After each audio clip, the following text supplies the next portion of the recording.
वटपौर्णिमेच्या दिवशी पुन्हा आमचा दौरा बाहेर. आता काय करणार, काल जे सामान राहिलं होतं माझं घ्यायचं तेच घ्यायला मी आले होते, ती म्हणजे पूजाचं सामान.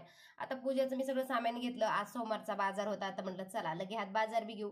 बाजार वगैरे घरी आणून ठेवला. आता हा काय लगेच निवडणं नाही होणार, भाजीपाला तर संध्याकाळी निवडता येईल, पण अगोदर म्हटलं चला पूजाचं ताट रेडी करून घेते, कारण की साडी नेसली ना मग माझ्या लक्षात राहत नाही काय ठेवलं काय नाही, मग साडीच्या तालातच राहून जाते. त्याच्यामुळे मग पहिलेच ताट रेडी करून ठेवलं, त्यानंतर पटकन तयारी करायला घेतली. रात्रभर जागून मी हा ब्लाऊज शिवला आणि तो मला एकदम छान असा बसला होता. त्यानंतर माझा झटपटीदार मेकअप झाला आणि त्यानंतर मी छोटीशी माझी कानातले घातले, त्यानंतर छोटासा इथे नेकलेस घातला आणि साधीशी अशी लोबन हेअरस्टाईल करून घेतली. त्यानंतर सगळ्या बायका पुढे गेल्या होत्या, त्या थांबल्या होत्या माझ्यासाठी, पण म्हटलं जात मी पुढं. त्यांनी मला इथं आणून घातलं. त्यानंतर सर्वांनी फोटो काढले. आता करणार बी काय, साऱ्या बायकांना फोटो काढायचे, व्हिडिओ काढायचे, ह्या चक्करमध्ये पूजाला वेळच होत होता आणि त्याच्यात इथं बाबानाई आलेले होते आणि त्यांच्या पद्धतीनं पूजा चालू होती, म्हणून थोडासा वेळ लागला. ह्या वेळेची पूजा खूप छान झाली, कारण की बाबानाई होत्या पूजा सांगण्यासाठी.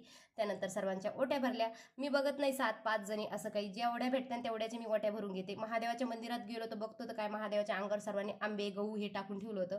म्हटलं चला पहिले मंदिर स्वच्छ करून घेऊ. महादेवाच्या अंगावरचा सगळा पसारा काढून घेतला आणि मंदिर चांगलं धुवून घेतलं. महादेवाचं दर्शन घेतलं. त्यानंतर आम्ही घरी आलो. आज आमचे नवरोबा घरी होते, तर म्हटलं चला यांच्यासोबत मस्त फोटो काढून घेऊ.